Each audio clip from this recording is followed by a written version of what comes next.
एक बच्चा जो बहुत अपने पूरे टाइम के ऊपर पैदा हुआ है और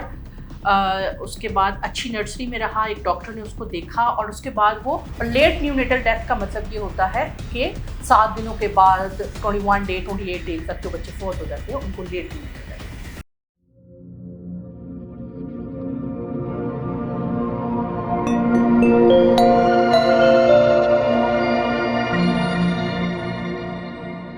अस्सलाम वालेकुम, मैं हूं डॉक्टर नाइला, कंसल्टेंट गायनेकोलॉजिस्ट और फर्टिलिटी स्पेशलिस्ट गायनी सॉल्यूशन के फोरम से आपकी इन्फॉर्मेशन, एजुकेशन और अवेयरनेस के लिए वक्तन वीडियोस लेके आती रहती हूं। तो आज हमने जो बात करनी है वो इस टॉपिक के ऊपर करनी है कि बच्चे पैदा होने के बाद जो फौत हो जाते हैं। अक्सर बहुत सारे पेशेंट मेरे पास आते हैं, वो कहते हैं मेरा बच्चा 5 दिन का था फौत हो गया, मेरा बच्चा 10 दिन का था फौत हो गया, मेरा बच्चा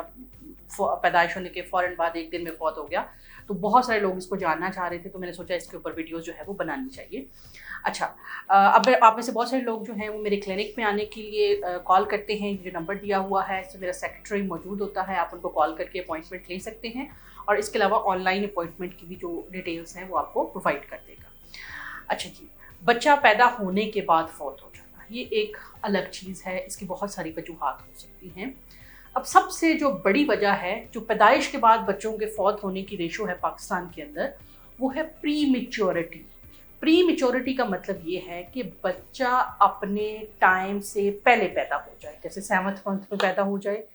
8th मंथ में पैदा हो जाए। तो चूंकि उसके अज़ाब पूरे नहीं हैं, उसको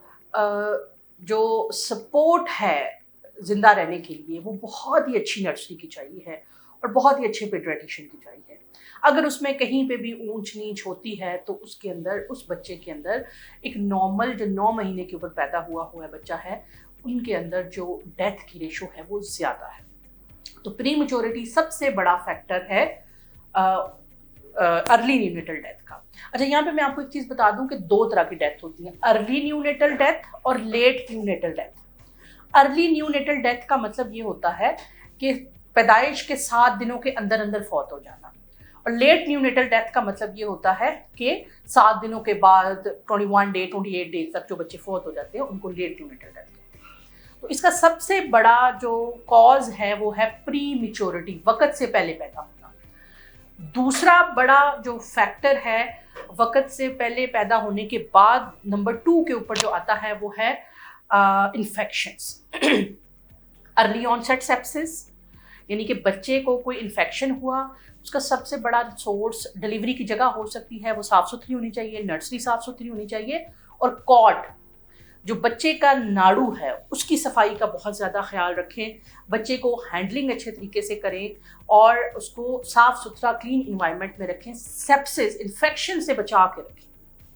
तो इन्फेक्शन बहुत बड़ी वजह है। बहुत सारे बच्चे होते हैं जिनको लूज मोशन, डायरिया लगता है, फौत हो जाते हैं, निमोनिया लगता है निमोनिया होता है यानी लंग्स का इन्फेक्शन होता है, वो फौत हो जाते हैं। मेनिंजाइटिस, गर्दन तोड़ बुखार यानी दिमाग की झिल्लियों का इन्फेक्शन होता है और वो फौत हो जाते हैं। तो नंबर 2 के ऊपर आता है इन्फेक्शन। इसके अलावा एक बहुत बड़ी वजह जो बच्चे के वक्त से पहले पैदा होने वाले बच्चों में होती है, उसमें RDS, रेस्पिरेटरी डिस्ट्रेस सिंड्रोम।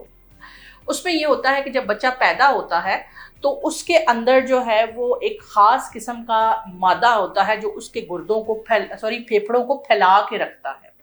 उसको हम कहते हैं सरफेक्टेंट। वो कम होता है, उसके कम होने की बहुत सारी वजूहात हैं, और अब वो जो अच्छी नर्सरीज हैं उनमें वो अवेलेबल होता है, जिसमें हमें डर होता है कि ये बच्चा RDS में चला जाएगा, हम वो पहले ही उसमें स्प्रे कर देते हैं ताकि उसके फेफड़े फूले रहें, उनके अंदर पानी कलेक्ट ना हो और वो अपनी खून की सफाई का काम मुसलसल अच्छे तरीके से करते रहें, ऑक्सीजन को खून के अंदर शामिल करते रहें। रेस्पिरेटरी डिस्ट्रेस सिंड्रोम अक्सर प्री मेच्योर बच्चों को होता है जो वक्त से पहले पैदा हो जाते हैं। अक्सर जो लोग जिनको शुगर का मसला होता है उनके बच्चों के फेफड़े मजबूत नहीं होते हैं, और ऐसे मरीज़ जिनके अंदर इन्फेक्शन होता है उनके बच्चों के फेफड़ों में भी सरफेक्टेंट की क्वांटिटी कम होती है। तो इन बच्चों को हमें अंडर ऑब्जर्वेशन रखना होता है और माँ बाप को इस चीज़ की गाइड करना होता है कि अगर बच्चे के अंदर आपको रेस्पिरेटरी पैटर्न, नेजल फ्लेयरिंग यानी वो ज़ोर ज़ोर से सांस ले रहा है या दूध पीते हुए या रोते हुए नीला हो जाता है, तो आपने हमें बताना है। चौथी बड़ी वजह है कंजेनिटल इन्फेक्शन यानी पैदाइशी नकाइस। बच्चा देखने में बिल्कुल नॉर्मल है लेकिन उसके दिल में सुराख है, यानी उसके जो वेल्व हैं वो आपस में एट्रिया सेपरेट नहीं है या वेंट्रिकल सेपरेट नहीं है, या कोई और जो ऑर्गन है उसके अंदर कोई बनावटी नकाइज है, तो उसमें भी अगर कोई प्रॉब्लम्स होते हैं तो ये बच्चे अगर टाइमली इनको डायग्नोज ना किया जाए तो ये बच्चे जो हैं वो खुदा न खास्ता जा सकते हैं, डेथ की तरफ जा सकते हैं पैदा होने के बाद। एक बच्चा जो बहुत अपने पूरे टाइम के ऊपर पैदा हुआ है और उसके बाद अच्छी नर्सरी में रहा, एक डॉक्टर ने उसको देखा और उसके बाद वो डॉक्टर के साथ इन कांटेक्ट रहते हैं, अच्छी जगह से बच्चे के, अगर बॉय है तो उसके खतने कराए हैं, उसकी कॉर्ड का ख्याल रखा है, तो चांसेस हैं कि वो बच्चा अपनी जो पहले जो 40 डेज जो ज़रा ज़्यादा क्रिटिकल टाइम होता है वो निकाल जाएगा और वो ऑनवर्ड भी सक्सेसफुल अपने माइलस्टोन अचीव करता रहेगा। तो जब भी आप किसी भी सेटअप को अपने बच्चे की डिलीवरी के लिए सिलेक्ट करें तो उसमें पीड्स का सेटअप यानी बच्चे के डॉक्टर का सेटअप, बच्चे की नर्सरी और इस चीज़ को ज़रूर मद्देनज़र रखें, क्योंकि जो पूरे 9 महीने हम पेशेंट के साथ मेहनत कर रहे होते हैं वो इस बात के लिए नहीं कर रहे होते कि बच्चा पैदा हो जाए, बल्कि इसलिए कर रहे होते हैं कि आपकी फैमिली का मेंबर हेल्दी मेंबर बने और उसके बाद जो है वो ऑनवर्ड भी आपका हमारे ऊपर ट्रस्ट जो है वो बहाल रहे। तो ये थी कुछ अहम वजूहात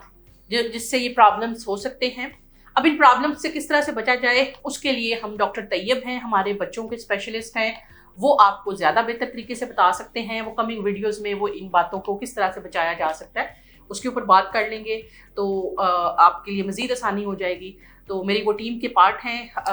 हमारी गायनी टीम का पार्ट हैं, वो जब हम अपने जो बेबीज़ होते हैं बड़े कॉन्फिडेंटली उनको हैंड ओवर करती हूँ तो इंशाल्लाह वो आपको इस पूरा डिटेल से गाइड कर देंगे। मिलते हैं इंशाल्लाह नेक्स्ट वीडियो में, तब तक के लिए अल्लाह हाफ़िज़।